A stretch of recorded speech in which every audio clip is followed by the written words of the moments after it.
Você ouvirá agora uma palavra que foi ministrada na Missão da Fé Apostólica da cidade de Balneário Pissarras.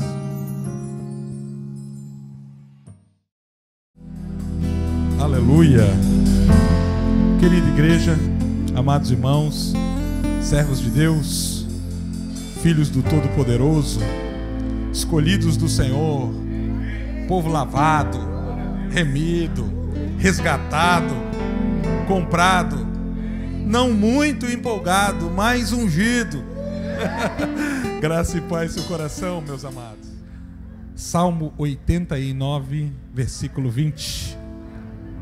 Achei a Davi, meu servo, com o santo óleo o ungi. Vamos ler juntos?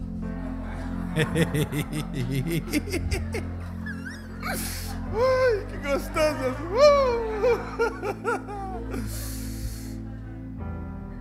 Vamos lá? Achei a Davi, meu servo, com santo óleo. Aleluia! Coisa boa! Davi é uma boa história para conhecermos melhor quem somos e quem Deus é. E o relacionamento de Davi com Deus mostra muito disso.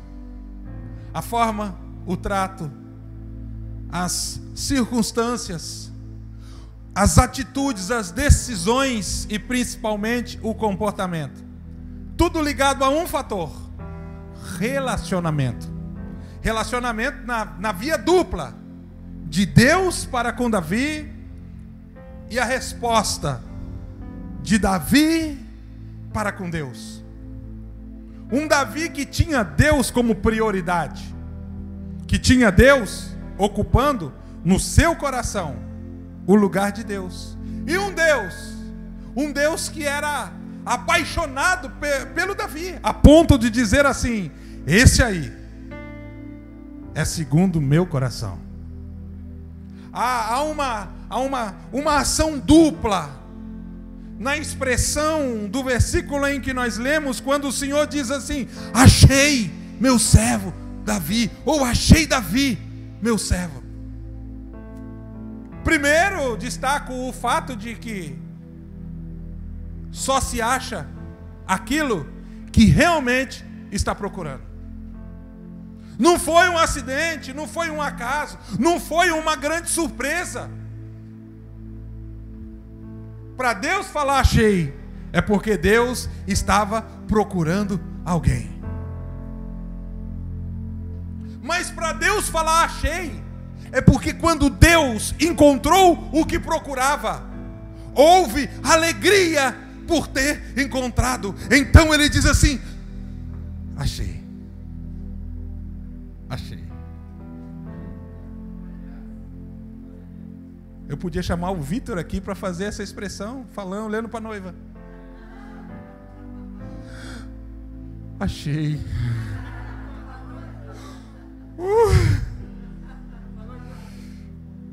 Achei. Ai. Sabe aquele alívio? Aquela sensação de satisfação, porque completou aquilo que empregou força. Ufa! Achei. E ele diz no próprio texto o que ele procurava. E dado a característica do indivíduo em quem ele procurava, ele dá o nome aonde ele achou. Ele diz: achei Davi, vírgula, característica, meu servo. Ele não estava procurando em qualquer lugar, gente. Tem muito lugar que ele poderia ter procurado, mas eu creio que ele poupou tempo fazendo isso, procurando no meio daqueles que se dizem seu servo. E no meio dos servos ele achou alguém chamado Davi. Davi, achei meu servo. Davi preencheu os requisitos mínimos necessários. E Deus, coloca o versículo de novo lá, por gentileza. Deixa lá. Mais um para mim ficar brigando durante o culto agora. Baixa o som, aumenta o som, tá bom? Porque mexeu no som, tirou o grave, agora tá abafado. E Deus, em relação ao seu serviço, a sua disponibilidade, a sua pontualidade, a sua hombridade, vai tornar isso oficial, dando a ele condições para ser mais quem ele já era. Por isso ele diz: achei Davi meu servo, com santo óleo ungi. Ah, irmão, vou te contar um segredo. Domingo passado eu preguei sobre unção, e parece que eu estou preso nesse negócio de novo, porque Deus está querendo derramar um santo óleo na nossa cabeça aí. Aleluia. Vou te contar o segredo. Não conta para muita gente. O óleo da unção está rolando solto do meio dos servos. Esse negócio de óleo, santo óleo da unção, está rolando solto aí, irmão. Tem gente se lambrecando todo de óleo, e isso está rolando no meio de quem tem o coração disponível para servir.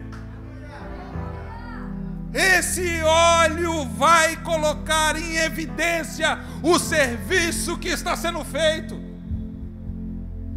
Então, quando Deus ungiu Davi, você conhece a história, 1 Samuel, não precisa. Quando Deus ungiu Davi, Davi já era servo. Ele não foi ungido para servir.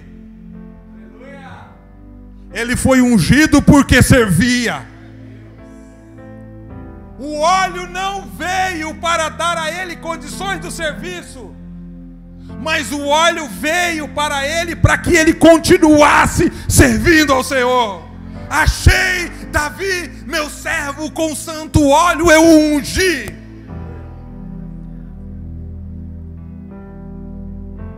Quanto de óleo Davi tinha estava relacionado ao quanto Davi servia.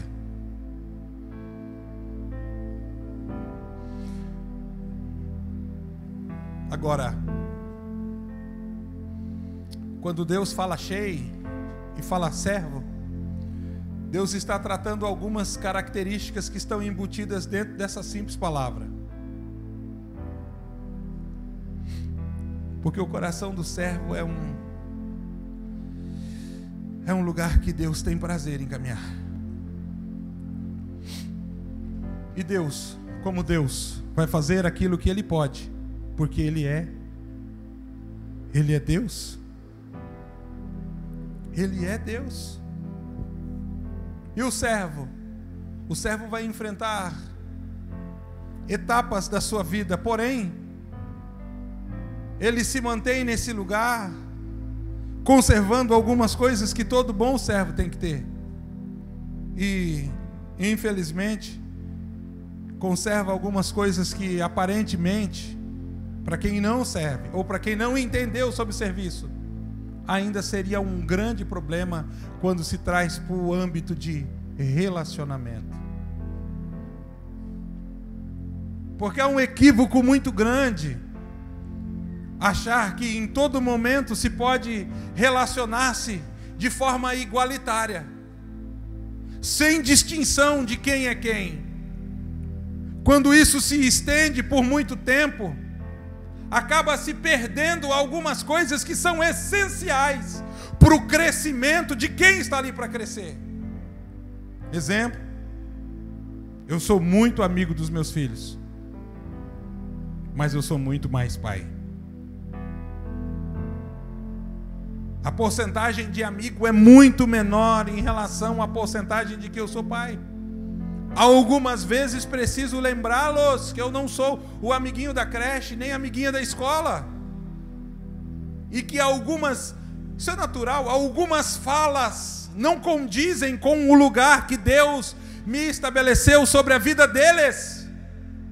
Eu, por exemplo, não gosto do uso da palavra você. Eu não gosto que os meus filhos me chamem de você. Coisa de gente velha, coisa de gente antiquada, coisa de gente que gosta de respeito. Eu não gosto. Nem imagino tratando minha mãe como você. Mas isso é uma particularidade da qual não é regra. E pode ser apenas um critério de aderir a uma exigência e não ser de coração. Mas quando se há distinção em relação a quem é quem no relacionamento, fica mais fácil saber o que esperar e o que fazer. Quais são as minhas responsabilidades e quais são os meus benefícios? Isso é curador, irmãos, porque não há frustração baseado em falsas expectativas.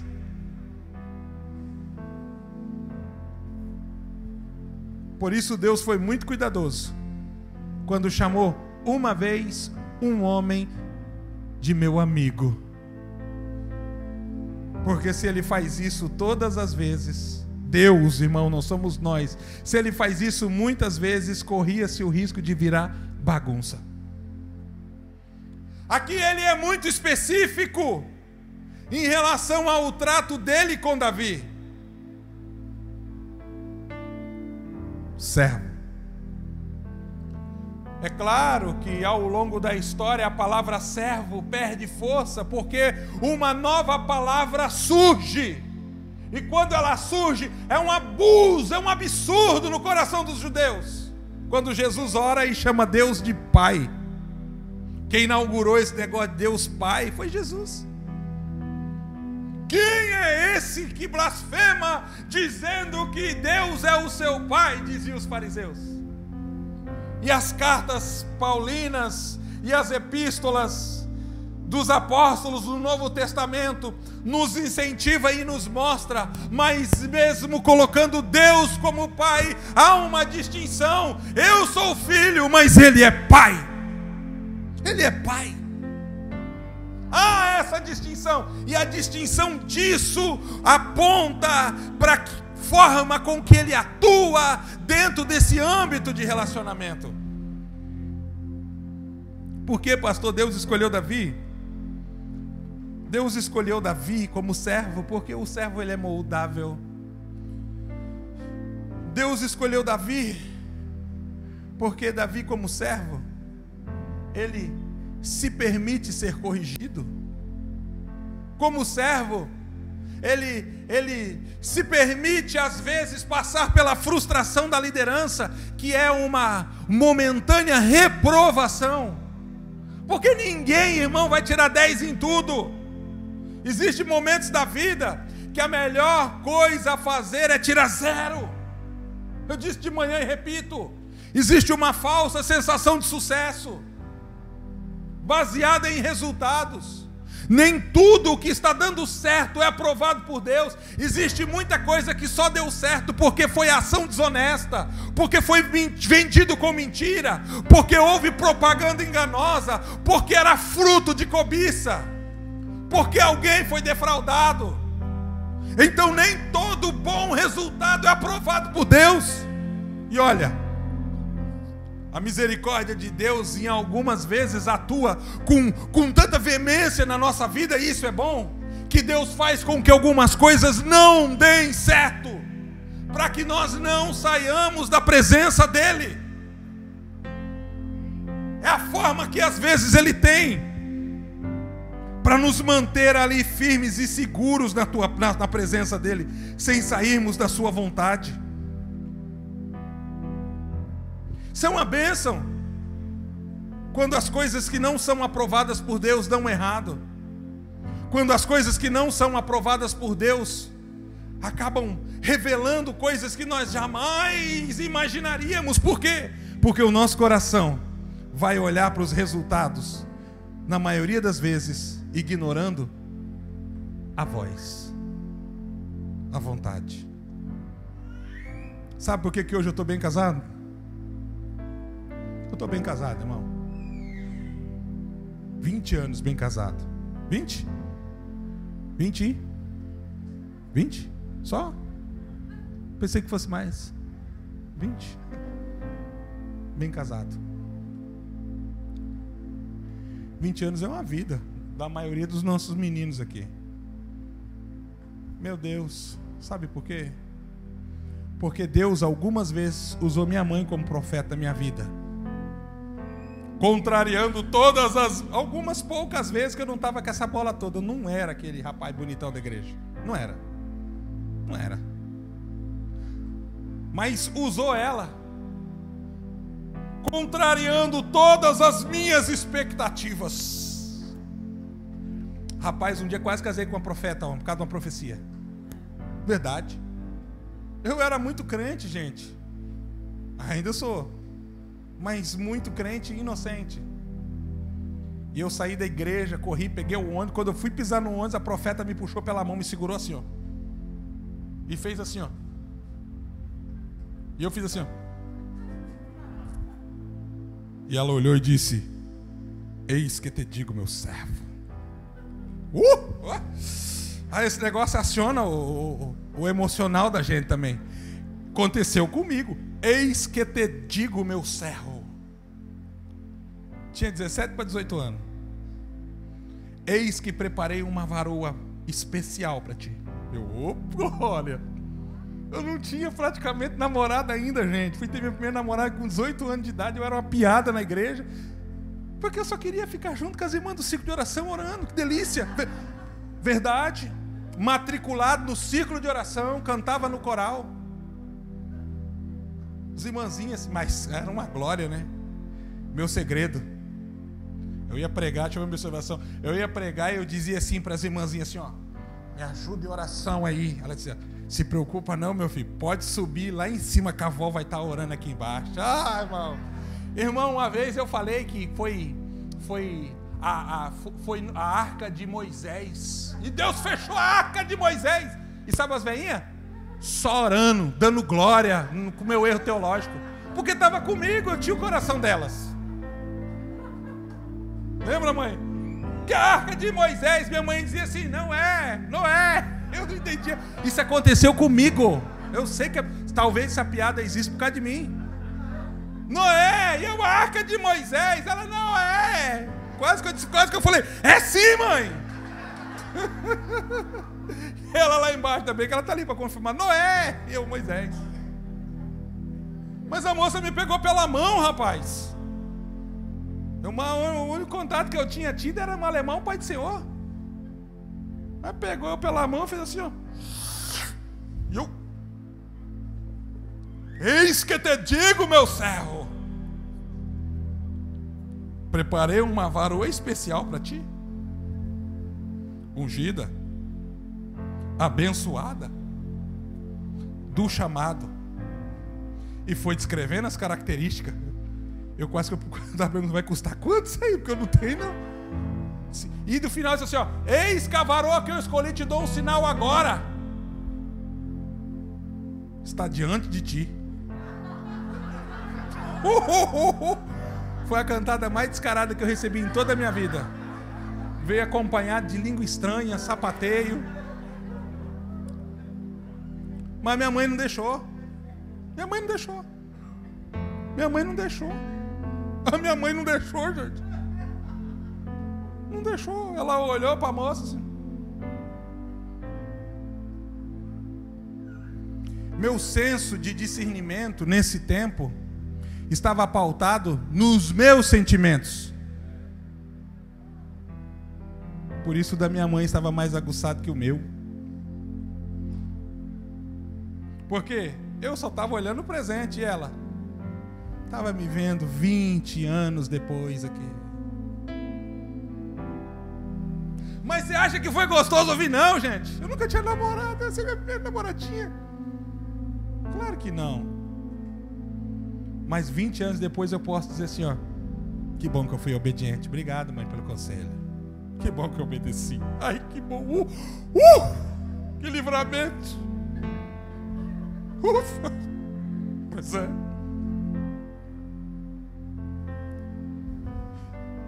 Algumas vezes Deus vai nos reprovar em relação a algumas escolhas, e o nosso coração de servo, irmãos, vai dar decisão em relação às nossas preferências, porque para escolhermos algumas coisas que é do nosso coração, quando tem sentimento envolvido, algumas vezes nós vamos ter que colocar o coração de Deus de fora, e com isso sofrermos as consequências. Por quê? Porque Deus é eterno, Deus não é apenas presente, Deus é futuro. Eu sou o alfa e o ômega, o princípio e o fim, o mesmo ontem, hoje e eternamente. Então Ele consegue de alguma maneira prever algumas coisas que nós jamais imaginaríamos. Por isso que o não na vida do crente é uma bênção, tão bênção quanto o sim, algumas vezes muito mais do que o sim. Imagina quanto sofrimento me poupou. Não se frustre. Nem todos nasceram no lar cristão e nem todos tiveram esse tempo, essa experiência. Em relação a isso, algumas pessoas foram alcançadas depois e nem sabiam que isso diretamente tem a ver, especificamente no meu caso, que eu era apaixonado tanto quanto sou hoje pela obra de Deus. Eu era. Mas assim, olha, eu fiquei bravo. Eu orei para Deus mudar o coração da minha mãe, mas eu não desobedeci ela em relação a isso.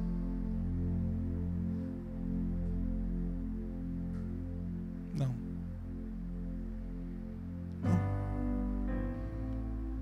Esse coração de Davi, conservado em seu peito, vai fazer com que esse óleo esteja conservado em sua cabeça.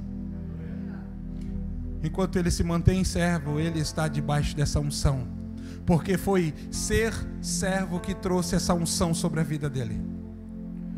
Qualificação desse tipo de unção está no ser servo. Enquanto ele se mantém servo, ele está debaixo dessa unção. Davi, nesse âmbito de relacionamento, que de alguma maneira ou que maneira direta reflete com o nosso, vai nos ensinar a forma com que Deus atua, a forma com que Deus trabalha. Davi vai enfrentar, vai passar por etapas que são essenciais em relação a propósitos, em relação a destino, em relação a planos, em relação à direção que Deus tem para a nossa vida. E uma das etapas que eu mais amo, que eu mais admiro, é uma das etapas mais difíceis. Quando você entende ela, você desfruta de alegria no meio do sofrimento. Quando você entende e você desfruta de alegria no meio do sofrimento, não importa o tamanho do sofrimento, ele sempre é menor. Sabe qual é a etapa? A etapa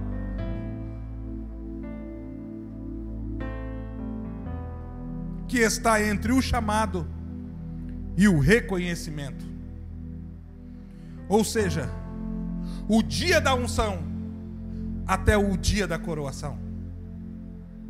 O dia que Davi foi ungido foi um dia de evidência. O dia em que Davi foi ungido foi um dia de destaque. O dia em que Davi foi ungido foi um dia de reconhecimento diante de todos. O dia em que Davi foi coroado, a evidência foi maior, o reconhecimento e a honra muito maior. Se ungido na sua casa, reconhecido e coroado diante de toda a nação de Israel. Mas entre ser ungido e ser coroado, existe uma etapa, um vácuo, um momento de silêncio, de anonimato, de não reconhecimento e aparentemente até de esquecimento. Você vê Davi sendo ungido, você vê Davi sendo coroado, mas você vê pouco Davi entre ungido e coroado. Por quê, pastor? Porque essa é uma etapa que Deus nos oculta. não é se oculta, é nos oculta. Essa é a etapa da capacitação, da preparação, do revestimento, do treinamento. E boa parte dessa etapa sou eu fazendo sem ser reconhecido. Sou eu aprendendo sem ainda ser aprovado. Sou eu atuando em lugares de menos evidência. E é nessa etapa que passa pelo nosso coração a falsa sensação de que as coisas não estão acontecendo, de que eu não estou conquistando, de que as promessas não estão se cumprindo. É nessa etapa que Deus faz com que às vezes nós não sejamos vistos aos olhos de quem nós gostaríamos. Sabe por quê? Porque nessa etapa nós ganhamos exclusividade da visão de Deus. É Deus te vendo, é Deus te dando teorias, é Deus te ensinando na prática, é Deus te dando experiências das quais vão acompanhar você para o resto da vida. Mas como diz o missionário Vitor, há algumas verdades que você traz dentro de você, que você não tem como provar para os outros, mas que são verdades suas. Por isso Davi pode dizer assim: eu matei urso, eu matei leão, mas não tinha ninguém para aplaudir e dizer: uau, que espetáculo, que homem corajoso. Nossa, quanta fé, que habilidade, que coisas incríveis. Isso às vezes nos frustra, porque nós estamos fazendo coisas incríveis nessa etapa, mas não tem plateia, não tem ninguém para assistir, para dizer: uau, olha só que exemplo, olha só que referência. E não conhecer a Deus e ter com Ele um relacionamento profundo tornará frustrante essa fase da sua vida. E olha, não pense que esta fase acontece apenas uma vez. Ela está entre uma fase e outra fase. Todas as vezes que você está em transição de uma fase para outra, antes da fase que Deus vai te levar como promessa, existe a etapa da preparação. Você notou como que funcionou o Data Show essa semana? Domingo passado nós demos testemunho do Data Show e ele ficou lá no canto, ó, o Data Show. Quinta-feira o Data Show estava na igreja, irmão. Foi terça, quarta, quinta-feira até 6 horas para botar o Data Show para funcionar. Quinta-feira ele estava na igreja, sem programa, com uma arte de culto dado o zoom. Foi assim. Colamos uma mãozinha, puxamos aqui, regulamos e ficamos orando para ninguém bater lá no computador, porque se bater saía a arte. Hoje é domingo. Sábado o Data Show estava aqui, mas nem funcionou. Hoje é domingo. Programa no computador. Bota a arte de abertura aqui, aquela que você colocou lá.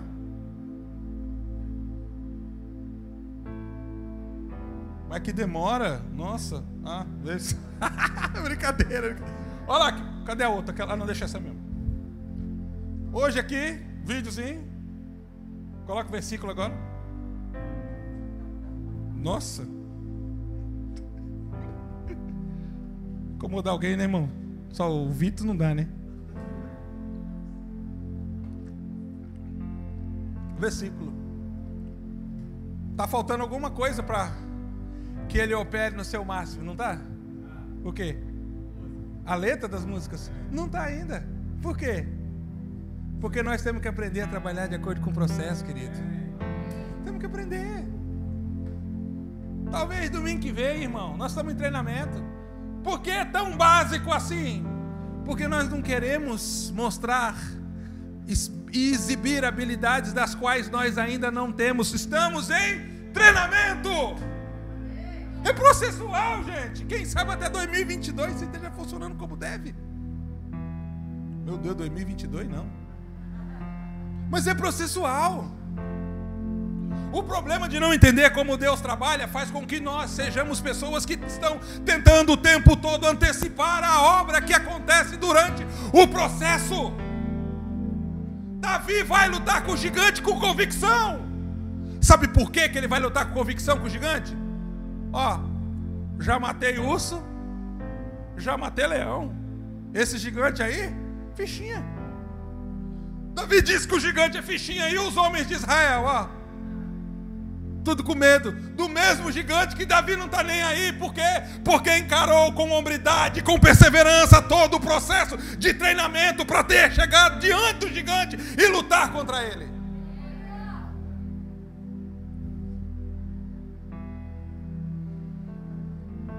O problema é que nós estamos sempre com pressa. O problema é que nós queremos as coisas para ontem. Queremos resolver elas à força do micro-ondas. Botou ali, esquentou, deu, está feito. Mas quem nós somos exige mais tempo para que Ele, sendo Deus, possa fazer o que Ele tem que fazer.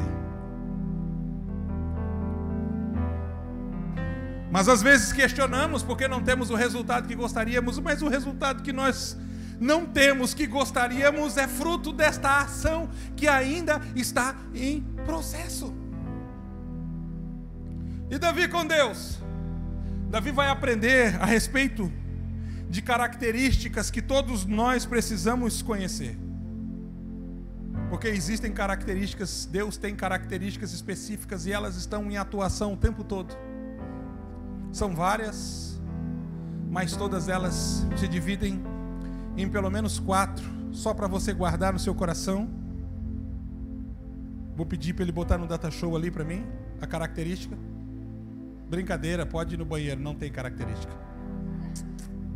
Não tem, não tem, deixa. Olha, eu não consigo entender linguagem de fala com máscara. Teria que adivinhar. Não, é brincadeira, é brincadeira. Deixa assim. Diga comigo assim, ó: Deus é amor. Deus é fiel. Deus é justo. Deus é santo. Consegue lembrar? Vai a primeira característica? Segunda? Não. Deus é fiel. Eu vou começar de novo. Primeira característica? Segunda? Terceira? E quarta? Deus é santo. Você precisa entender a porcentagem de Deus em cada uma delas para conhecer melhor Deus diante das circunstâncias e das ações dele em relação à sua vida. Deus é 100% amor. Deus é 100% fiel. Deus é 100% justo. Deus é 100% santo. Todas as 4 estão em atuação simultânea. Ele, para ser amor, não coloca o ser justo e ser santo de lado.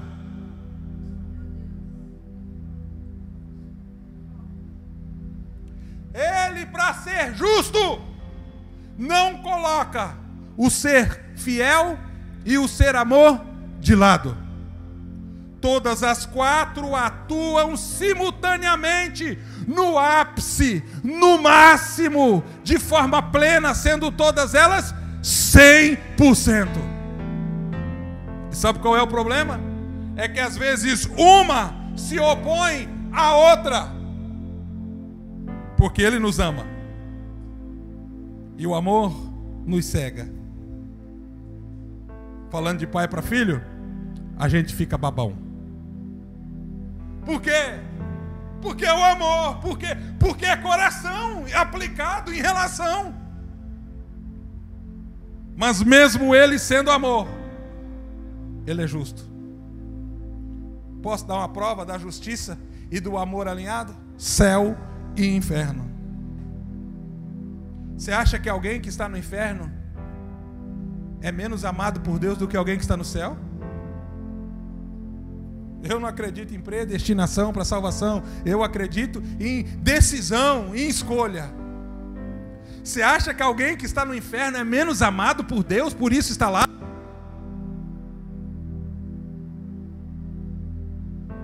Está lá porque o Deus que ama é justo. E alguém que está no céu, pastor? Só porque Deus o ama? Não!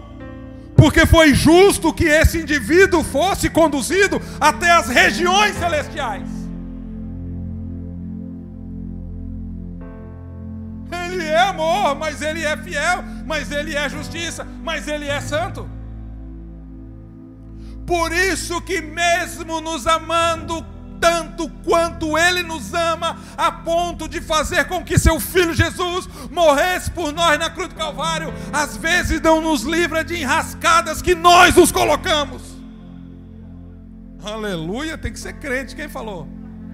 Tem que ser crente mesmo, aleluia.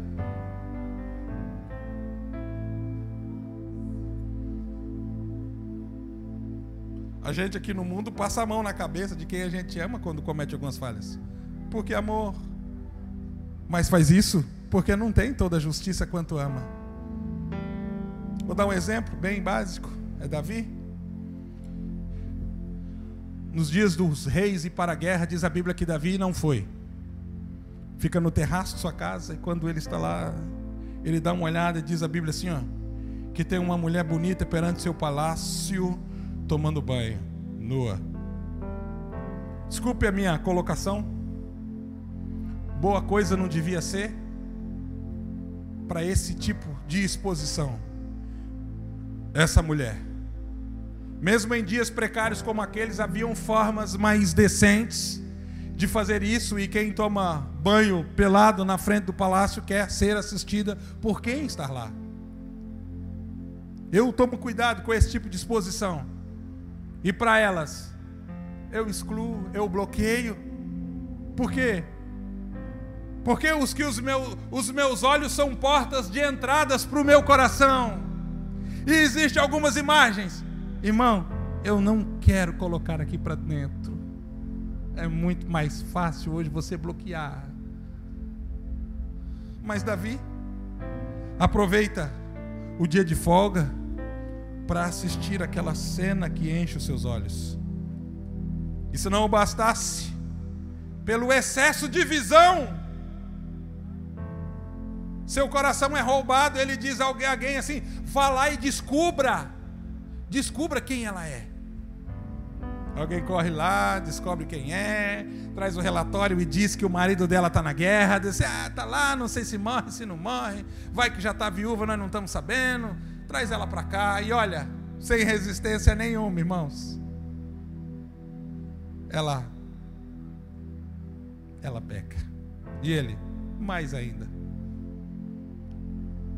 A consequência do seu pecado, você conhece a história. Davi fica preocupado, o marido dela volta para casa. Davi tem um problema para resolver. E olha, quem não resolve, guarda o que eu vou falar, quem não resolve problema de pecado com arrependimento, vai resolver problema de pecado com mais pecado ainda. Eu vou dizer de novo que isso é poético. Quem não resolve problema de pecado com arrependimento, vai resolver problema de pecado com mais pecado ainda. É alguém que mentiu e não quer assumir a mentira, então tem que contar uma mentira maior. No caso de Davi, não. Muito mais fácil, Davi pensou matar o marido dela do que confessar para Deus sua falha. Pastor, por que Davi pecou? Achei Davi meu servo, porque nesse dia ele deixou de servir. Quando ele deixou de servir, ele se expôs. Sua proteção e a garantia do óleo em sua cabeça era o ser servo. Enquanto o servo está no seu coração, Davi tem sobre a sua cabeça a unção. Pois bem, marido é alvo de uma conspiração, uma manipulação, é assassinado. Davi agora se vê livre daquilo que o culpava, traz a mulher para sua casa, traz a mulher para sua vida, e ele está lá tranquilo, irmão. E a falsa sensação de impunidade está sobre ele. Ó, já faz 1 ano e até agora ninguém viu nada. Já faz 1 ano e até agora ninguém falou nada.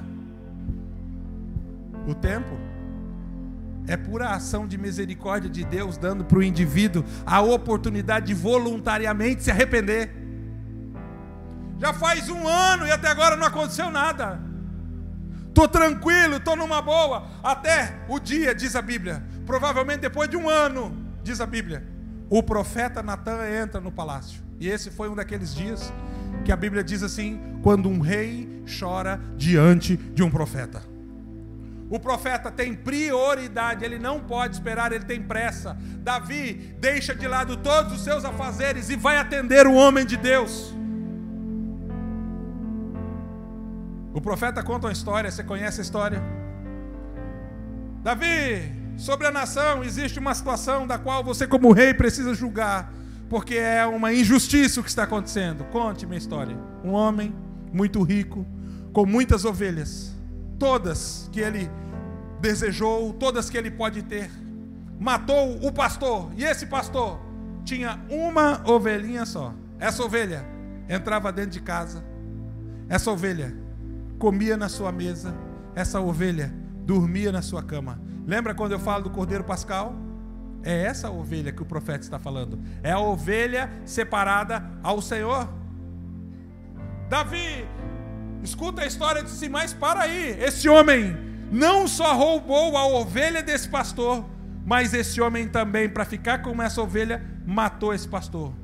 Tu como rei, dizes, como julgas essa situação? Davi se coloca de pé e diz, esse homem é digno de morte. Esse homem precisa pagar 4 vezes mais. E quando Davi diz isso, ele rasga suas vestes, mostrando indignação. Natan diz assim, ó, esse homem és tu. És tu esse homem. Tu é esse cabra safado, que achas que está impune e que Deus não viu o que tu fez. Para isso ele me trouxe hoje aqui, para tratar contigo a respeito dos teus pecados. Mas peraí, irmão, Deus não é amor? Mas também é justo e santo, e não pode tolerar aquilo que Davi fez. Como amor, Deus deu a Davi um tempo de arrependimento, do qual não aconteceu. Como amor, Deus deixou com que Davi refletisse e meditasse, para que ele de forma espontânea pudesse se arrepender. Como Deus fiel, Deus enviou o profeta até lá. Sabe por que Deus enviou o profeta para falar com Davi? Porque durante aquele ano todo de pecado, Davi não procurou Deus. Se ele tivesse procurado Deus, Deus teria tratado com ele. Mas como ele ficou um tempo sem procurar Deus, então Deus teve que elaborar toda uma logística, tirar um homem andando debaixo do sol, naquele deserto poeirento, de um lado para o outro, para ir até Davi falar com ele. Porque Deus foi fiel àquilo que ele falou em relação a quem era Davi. Deus foi fiel. Então o amor e a fidelidade de Davi estão 100% ali, mas agora aplica-se a justiça e a santidade. Santidade para tratar o pecado, e a justiça para decidir as consequências do seu erro. Assim como tu decidiste, esse homem deve pagar 4 vezes mais, assim se cumpra em ti. Você conhece a história? Deus deixa de amar Davi, pastor? Não. Deus deixa de ser fiel com Davi? Não. Mas Deus também não deixa de ser justo, mas Deus também não deixa de ser santo.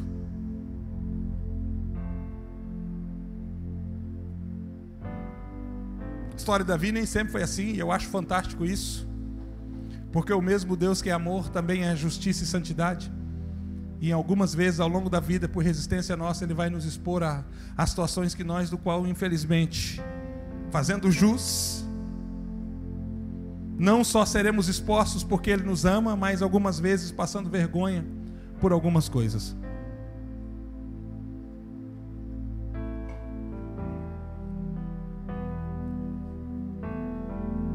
Então nós temos que ser cuidadosos e vigilantes, e não podemos nos pautar o nosso relacionamento com Deus apenas baseado em seu amor, porque Ele não será só 100% amor, mas eu vou dizer de novo, Ele será 100% justiça, Ele será 100% santidade, Ele será 100% fidelidade.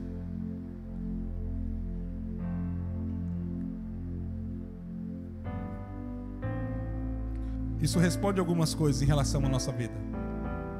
Poxa vida, se Ele me ama tanto quanto Ele me ama, por que algumas coisas não se cumprem? Se Ele me ama tanto quanto o pastor diz que Ele me ama, por que existem algumas coisas que estão paradas? Por que infelizmente em alguns momentos nesse relacionamento com Deus eu sou exposto a um tipo de vergonha? Se Ele me ama tanto quanto Ele me ama, por que existem promessas que ainda não aconteceram? Por que existem coisas que permanecem o mesmo? Se Ele me ama tanto quanto Ele me ama, mas Ele não só me ama, porque Ele não é só amor, Ele é justiça e santidade e fidelidade também. Então eu não sou empurrado só pelo seu amor, mas também sou movido pela sua justiça. Aliás, não sou só empurrado pelo seu amor, às vezes sou movido pela sua santidade, outras vezes sou detido e parado pela sua justiça e fidelidade. Por quê, pastor? Porque ele não pode negar a si mesmo, irmãos. O homem que foi segundo o coração de Deus, do qual Deus disse: esse é meu amigo, foi exposto a esse tipo de situação e Deus não o poupou. E eu acho que é exatamente isso que torna a Bíblia o livro de verdade que é. Porque não há assim uma perfeição fictícia. Deus faz questão de expor que Davi era tão quanto nós somos, amados, mas falhos, e algumas vezes prejudicados pelos nossos próprios erros. Então nem tudo, ou aliás, poucas coisas das quais nós sofremos é resultado do erro dos outros. A culpa é nossa mesmo. A culpa é nossa mesmo. É nossa mesmo. Davi experimentou isso. Enquanto andava em justiça, ele experimentava o amor e justiça junto. E isso foi a ação de toda uma vida. E Deus, guarda o que eu vou te falar agora. Antes de encerrarmos, eu sei que está calor, isso torna as pessoas um pouco sonolentas. Ontem eu fui pregar num culto que a maioria estava dormindo, gente. 3 horas da tarde, num sábado. Eu tive que acabar mais cedo, eu não aguentei. O dirigente da igreja estava assim, ó. Daqui a pouco ele fazia assim, ó. Eu pensei, será que eu peço para o povo ficar de pé? Será que eu vou cantar? Erguei as mãos e dai glória a Deus. Erguei as mãos, né? Meu Deus, mas estava assim, ó, assim, ó. Ele fez assim, ó. É engraçado olhar aqui e ver os irmãos cochilando. Ele estava assim, ó. Graças a Deus pelo Lucas e o Raul ficaram acordados durante a pregação inteira. E os irmãos que estavam de pé também, porque o resto dormiu. Vai baixando o farol assim, calor. Davi experimentou isso. E guarde o que eu vou te falar. Quando você vê Deus atuando em amor na vida de alguém e essa pessoa sendo abençoada, não é só porque Deus a ama. E essa pessoa está sendo abençoada porque a lei da justiça foi aplicada à vida dela. Porque de alguma forma julgou Deus em seu coração que essa pessoa merecia esta bênção que estava relacionada ao seu amor. Não é só favorecimento, é justiça. Ela pagou o preço. Ela fez por merecer. Ela caminhou sobre a palavra. Um exemplo bíblico é a batalha de Davi e Golias. Sabe por que Davi venceu Golias? Porque era justo. O resultado foi um resultado justo. Davi é de Deus. Davi é ungido por Deus. Davi anda com Deus. Davi anda na palavra de Deus. Davi está vindo da presença de Deus. E Golias? Ímpio, incircunciso, que blasfema contra o nome do Senhor. A justiça de Deus vai aplicar-se dessa forma, dando alguns vitórias e outros derrotas. Da mesma forma que foi justo Davi ter vitória, vencer a batalha, foi justo Golias perder a cabeça. era justo que ele perdesse a cabeça. Ele blasfemava contra o Senhor, o Deus de Israel.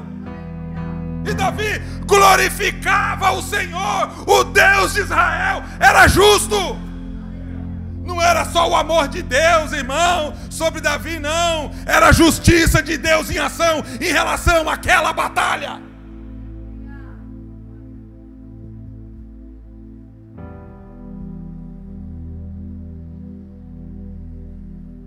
O benefício pelo amor é incrível, mas é limitado. Quando nós alinhamos o benefício do amor a uma vida de compromisso, nós recebemos aquilo que vem embanhado em justiça. Mas para isso, nós teremos que ter mais compromisso. Alguns dias eu disse a alguém, a quem me indagou algumas coisas sobre liderança. Ele perguntou, pastor, como eu peço mais compromisso das pessoas? Disse, olha, eu conheço poucas formas de fazer isso, mas a que eu conheço diz que tem que ser feito com coerência.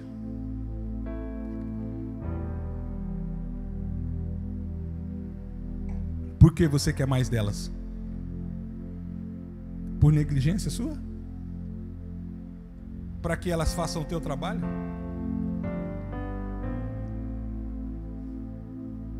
Embora elas nos ajudem oferecendo descanso, nosso descanso vem do Senhor. Para que você faça menos? Não, para que nós possamos crescer. Ótimo. As coisas, obrigado, querido. As coisas tomam uma proporção ao longo da vida, que há tipos de crescimentos que só ocorrem quando as pessoas trabalham de forma coletiva. No começo da igreja, irmãos, eu vendia meu celular e pagava as contas da igreja. Hoje, se eu vender meu celular, eu não consigo pagar. Por quê? Porque a receita é muito maior. No começo da igreja eu tinha muito mais tempo que eu tenho. Eu conseguia visitar muito mais pessoas. Eu sei que tem hora que a gente fica aborrecido que eu não vou lá fazer uma visita. Queridos, eu não sou um pastor de ficar tomando café na casa dos irmãos sem propósito. Eu não sou. Para que eu vou tomar teu tempo, irmão? Para ficar lá te incomodando com uma vida cheia de a fazer? E olha, não é só você que tem, não é só você que tem o que fazer, eu também tenho. Então me dê um propósito específico e, dependendo da situação, eu prometo ser rápido. Pode me ligar de madrugada, se houver necessidade, eu vou. Respeitamos nós uns aos outros os nossos tempos.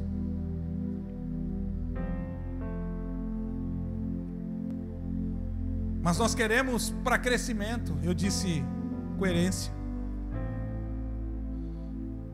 Quer pedir mais das pessoas? Faça isso depois que você já deu tudo de si. Porque senão elas vão olhar para você e vão reprovar você no coração delas. Nunca olhe para as falhas delas quando você lidera antes de tentar enxergar aquilo que está na vida delas na sua, porque às vezes é só resultado da sua vida. Existem coisas ao longo desses anos que antes de corrigir pessoas eu tive que me corrigir. E sabe o que era? O que me incomodava nelas? Era aquilo que incomodava Deus em mim. Eu tive que mudar. E criar estabilidade na mudança, para depois falar assim, agora eu quero te ensinar a crescer junto comigo. Como isso é libertador, guarde o que eu estou falando, para pedir mais das pessoas, você só poderá fazer depois que você deu tudo de si. E ainda às vezes, dando tudo de si, não vai funcionar até que elas enxerguem realmente que você deu tudo de si. E se não bastasse, vale dizer isso, as pessoas não se preocupam com o que você se preocupa, elas se preocupam com o que elas se preocupam. Embora seja importante para você, não significa que será importante para elas.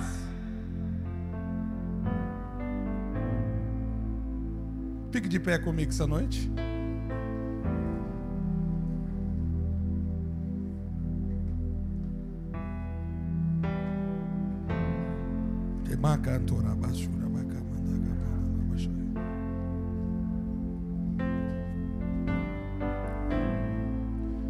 A partir de hoje, querida igreja, não julgue mais as ações de Deus baseadas apenas em seu amor, mas também em sua justiça. Porque quando Deus desce para tratar conosco, Deus vem 100%, sendo Ele trazendo 100% aos quatro. Ele vai dizer: eu te amo, mas eu sou justo. Eu te amo, mas eu sou santo.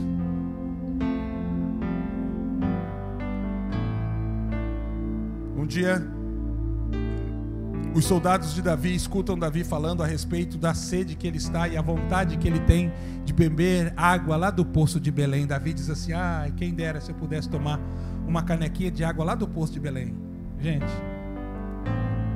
a Bíblia diz que alguns soldados escutam aquilo e, movido em honra, eles saem daquele cerco que eles estão, eles enfrentam um exército todo. Vão lá em Belém, pega a canequinha de água, a botija de água, traz para Davi, enfrenta mais uma guerra e chega ali e diz: Davi, tá aqui, ó. Davi: não, tomei água agora. Não, mas essa aqui não é qualquer água. Essa aqui é água de Belém. Ué, água de Belém? Nós escutamos o Senhor, nosso Senhor, falando: quem dera se eu bebesse água lá do poço de Belém. Davi pega aquela água na mão assim, gente, e eles contam a história. Nós saímos, enfrentamos uma terrível guerra para trazer essa caneca de água aqui. Davi pega aquela água na mão e eu fico pensando assim: meu Deus, é muito amor. Davi vira água no chão assim, ó. O senhor está louco, meu senhor? Como é que o senhor jogou toda essa água fora depois de tanto esforço, sacrifício? Davi diz assim: algo com tanto sacrifício e esforço não pode ser tomado por um homem. Eu acabei de oferecer em sacrifício ao Senhor. Por quê, pastor? Porque era justo. Era justo. Era justo. Irmãos, tem muita empresa que não prospera porque não está pagando de forma justa para as pessoas que trabalham lá. Os empregados fazem tudo assim, ó. Não está pagando de forma justa os empregados que trabalham lá. Eu me esforço muito para ser cuidadoso nisso, porque quem trabalha comigo é família, é cunhado. E às vezes nisso daí nós vamos prosperar e precisamos aprender. Às vezes cometemos a maior injustiça. Porque é amigo, porque eu ajudei, porque é parente, porque precisa casar, porque vai ter mulher. E quem quer casa, e quem quer casa tem que ter em casa. Todas as vezes que você pegar na tua mão o pagamento de alguém, pergunte primeiro: é justo? É justo? É justo? E Deus me livre se você deixar de pagar. Você aplica sobre a sua vida a mesma lei que vem da parte de Deus.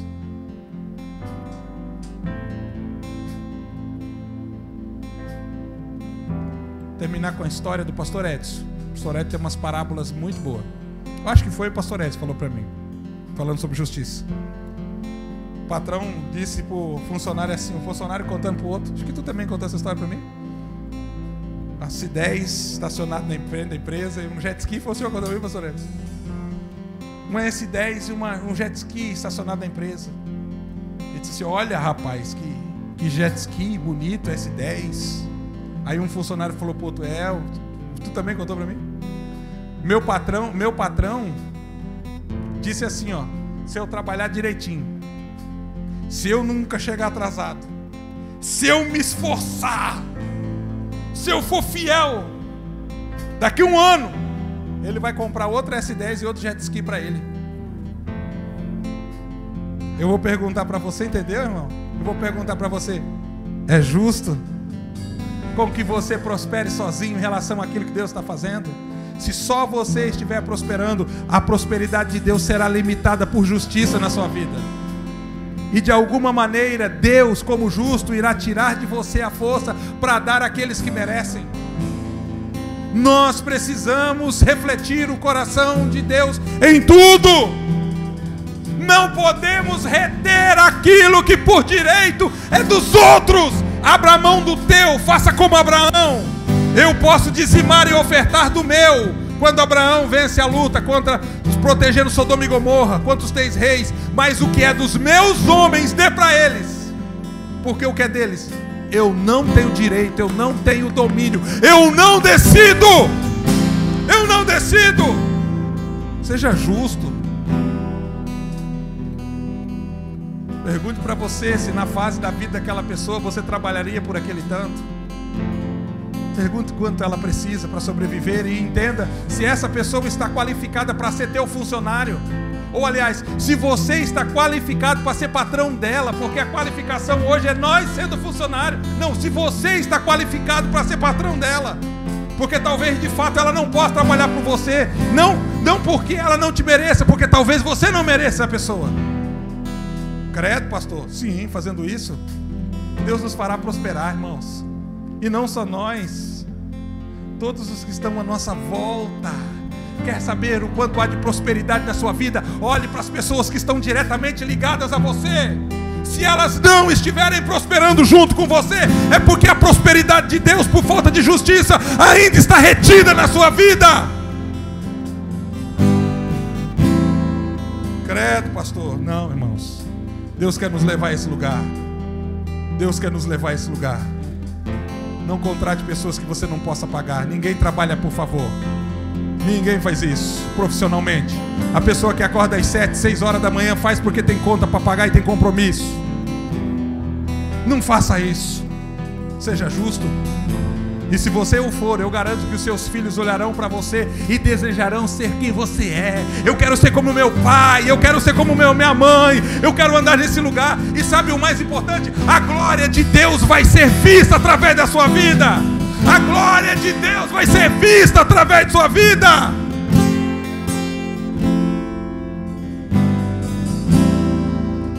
Feche seus olhos só um pouquinho.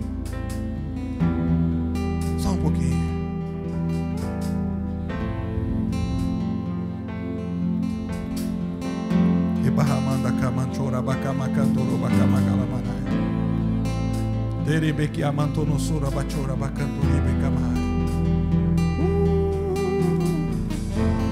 Iramanda labraço bedeque pecheiro na cantoriba camagandarabacai.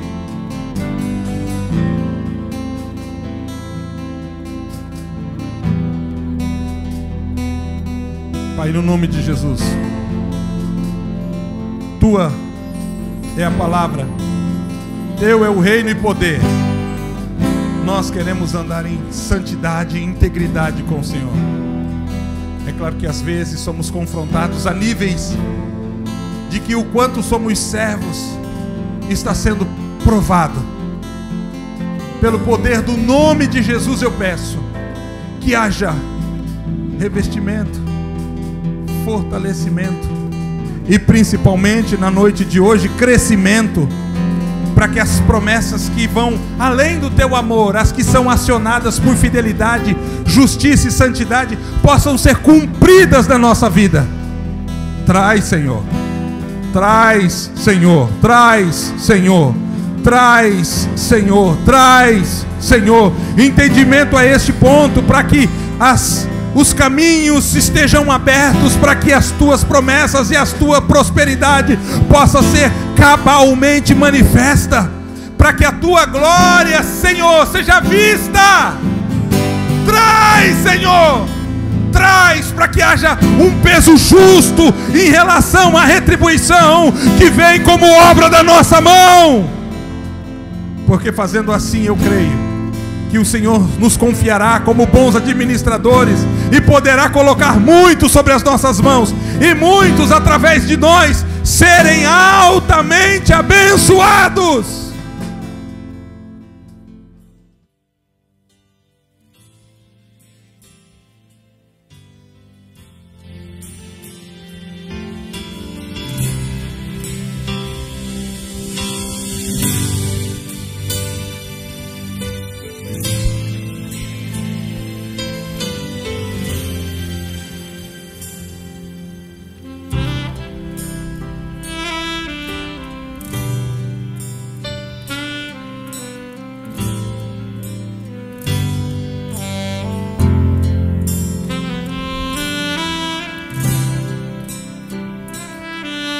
Amém.